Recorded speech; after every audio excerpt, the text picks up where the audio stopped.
Hello, everyone, and welcome. It's time for Self Scout. Eagles insider Dave Spadaro, along with the Hall of Famer Brian Westbrook, and we're looking at the Eagles' win on Sunday over the Indianapolis Colts, 20-16. Focus on the offense. That means focusing on number 11 Carson Wentz, who played. How would you describe it? Well, first of all, welcome back. It's certainly good to see Carson back on the field. I think the team gets a boost anytime you have your starting quarterback back.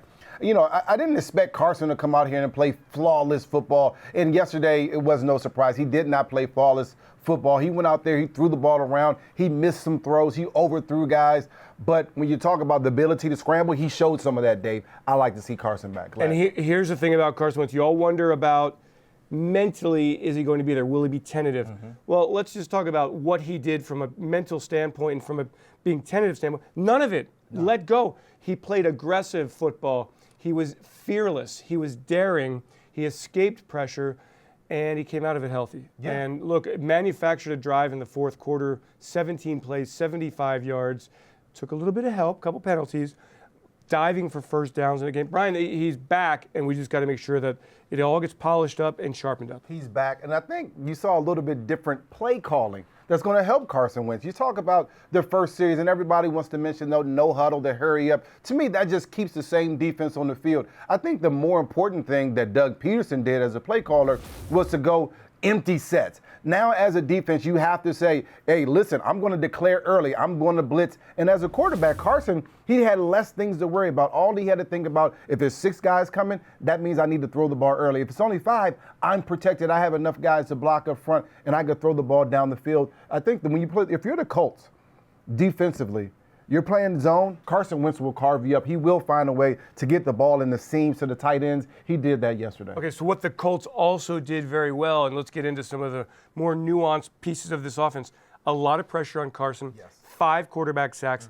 Did they blitz? Were they running stuff? What was going on up front? We all thought that this offensive line would handle what the Colts brought. Yeah, the offensive line struggled yesterday, and that's kind of surprising because I saw Lane Johnson giving up his inside shoulder an awful lot, which puts pressure right in the quarterback's face. That's not like Lane Johnson. He has long arms. He's usually keeping guys at bay, long away from his body, but he was getting pushed into the backfield just a little bit. Jason Kelsey, guard, center guard. You're talking about on the right side, Brooks as well. They have to do a better job of passing on the stunts. So that means when the defensive end starts on the edge and he goes all the way around to the center and the tackle starts over top of the guard or the center and goes all the way around to the outside edge, these guys, guard, center guard, they have to pass those things off. That means they need to communicate. They have to do a better job of that. That's creating pressure on the quarterback. And Jason Peters is still rounding to be a healthier player. I think as he continues to get healthier, he'll be better. Brian, the Eagles were able to get the football to Zach Ertz and to Dallas Goedert, 7 receptions each, a touchdown for Goedert, his first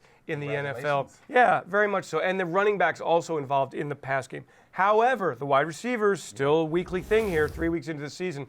Nelson Aguilar, 4 catches, 24 yards. Not the production you need, not the explosiveness you need. And I don't know how to fix it. Teams are going to come after Carson, right? They're not going to lay back. Well, they're going to play you one-on-one on the outside, right? Yeah, teams are not going to continue to play zone. Carson will pick them apart.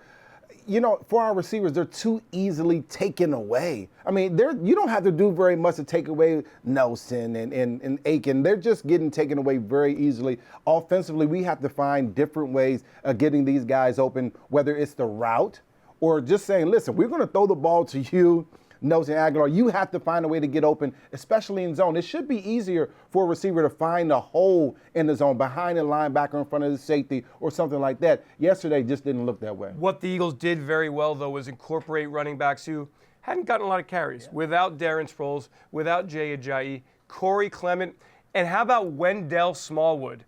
Running the football with physical finishing style, securing the football, earning the coach's trust. Something, Brian, that I thought he had an opportunity to do yesterday, and I think he did it because he'd kind of been the forgotten man in the backfield. You know, I've watched Wendell Smallwood since he came here, and I've said he has a skill set. He can catch the ball at the backfield. He's an explosive runner. He has good vision. He has good speed. And there was always something that I was missing that wasn't allowing him to get on the field. Yesterday, he showed all those things. And that says to you, Deuce Staley, the running backs coach, play me right now, play me right now. So I have to believe there's maybe small parts of his game he has to perfect to make Deuce have the confidence in him. And then the Eagles bring in Josh Adams, the undrafted rookie from Notre Dame, 6'2", 225, very raw. But we saw some big playability there. We saw him being able to get to the edge. I think Doug, again, goes back to the play calling. He said, Josh Adams, there's a couple plays I want you to know better than anything. If you know these plays, when you get in the game, we're going to run them and we're going to call them. And that's exactly what Doug did. He got him on the edge, allowed him to use some of his speed, his size on the outside. And he, at the end of runs, he was finishing the run very physically. That's what you want to see from a rookie. So Clement and Smallwood and Adams combining for 142 rushing yards and a touchdown. We'll get Ajayi back. Yeah. Sproles will be back. This running game hopefully getting into more of a dynamic flow here. It'll get better. Yeah. It'll get better. I mean, this is one of those downtimes when you have some injuries that you're waiting for guys to get back and you're in anticipation. But it's good to see some of these young guys play very well. What does it mean, Brian, as the Eagles trailing in the fourth quarter, you come back, you put together a magnificent drive. What does that do for you?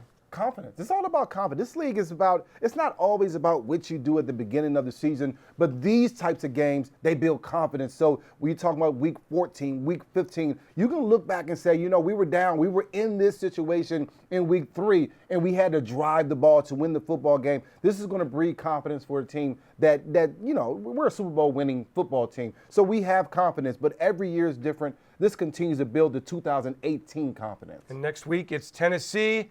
The Titans a big win on Sunday over the Jaguars, so that will be a tough battle for the Eagles offense. That is our Self Scout presented by Golden Nugget Jewelers, where Philly gets engaged. Thanks for watching.